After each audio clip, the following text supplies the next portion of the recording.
Salam sejahtera, selamat petang dan salam Malaysia Madani. Terlebih dahulu terima kasih kepada Tuan Pemimpin Majlis Kombinasi Panel Kehakiman Pejuang Neraca Keadilan, seterusnya hadirin dan hadirat sekalian. Tampilnya saya dalam arena pidato ini untuk memperkatakan tajuk teknologi dalam era pendidikan. Sebelum gelanggang dibuka, dengar dahulu paluan rebana. Sebelum kata menikah bicara, dengarkan dulu kupasan tajuknya. Berdasarkan Kamus Dewan edisi keempat, teknologi dapat diartikan sebagai aktiviti atau kajian yang menggunakan sains untuk tujuan praktis dalam industri pertanian, perubatan, perniagaan, dan lain-lain.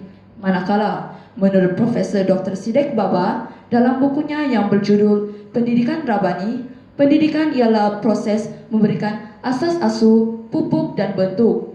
Murid tidak semata-mata menerima pengetahuan, maklumat dan ilmu. Sebaliknya, diasuh tampil cemerlang dari sudut ilmu, pribadi dan akhlak.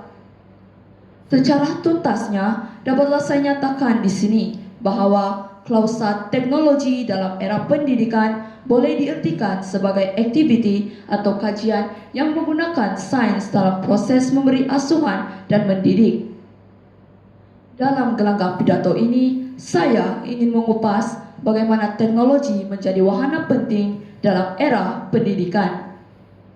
Hadirin dan hadirat yang dimuliakan, indikator saya yang pertama adalah keberkesanan dalam objektif dan hasil pembelajaran. Pendekatan menggunakan teknologi dalam pendidikan ini dapat meningkatkan keberkesanan objektif dan hasil pembelajaran. Pembelajaran menggunakan teknologi merupakan salah satu inovasi dalam sistem pendidikan yang diperbaharui bertujuan untuk menambahbaikan sistem pendidikan yang sedia ada.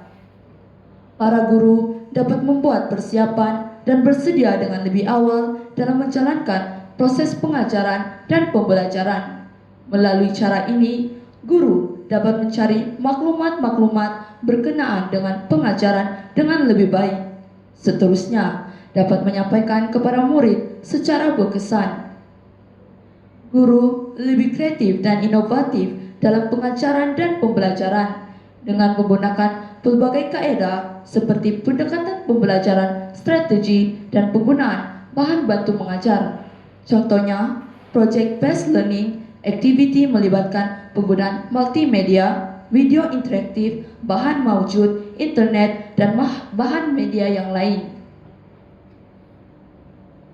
Hadirin sekalian, indikator saya yang kedua adalah meningkatkan kecekapan para guru dan prestasi murid.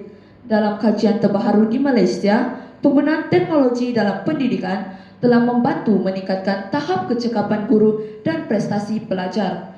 Aplikasi berbantu AI menggunakan teknologi kecerdasan buatan AI dapat membantu pelajar dalam pembelajaran. ChatGPT, Canva, dan Microsoft Designer adalah beberapa contoh aplikasi berbantu AI.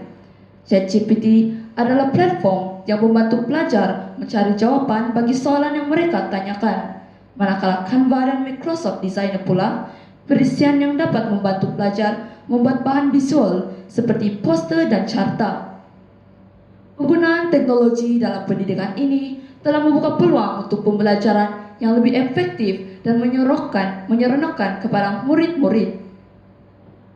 Hadirin dan hadirat yang dimuliakan, indikator yang ketiga adalah memberi peluang pembelajaran yang sama kepada semua pelajar yang pelbagai keupayaan. Di dalam sesebuah kelas, tidak semua pelajar mempunyai kebolehan yang sama dalam menerima sesuatu yang diajar oleh guru. Justru itu, melalui penggunaan teknologi, murid-murid dapat memahami perkara yang diajar dengan lebih jelas kerana proses pengajaran dan pembelajaran akan lebih menarik serta berkesan hasil daripada penggunaan alatan teknologi tersebut. Indikator saya yang keempat adalah mewujudkan hubungan sosial yang baik antara para pendidik dan pelajar. Penggunaan teknologi media ini juga merupakan salah satu usaha yang memudahkan para pendidik untuk membantu meningkatkan kefahaman pelajar terhadap pelajaran yang disampaikan walau tanpa perlu bersemuka. Contoh yang paling ketara adalah semasa pandemi COVID-19 yang melanda di seluruh Malaysia. Teknologi digunakan semaksimum mungkin untuk meneruskan proses pengajaran dan pembelajaran secara dalam talian bagi mengganti proses pengajaran dan pembelajaran bersemuka seperti penggunaan aplikasi Google Classroom, Google Meet, Telegram, dan sebagainya. Kesimpulannya, jelaslah menunjukkan penggunaan teknologi amat penting untuk melahirkan model insan yang pengetahuan tinggi kerana dapat memberi manfaat dan kebaikan, terutama dalam pendidikan. Dalam konteks pendidikan, penggunaan teknologi amat perlu dilakukan untuk menambah baik pendekatan yang dilakukan dalam sistem pendidikan, agar proses pengajaran dan pembelajaran dapat berjalan dengan lancar dan efisien.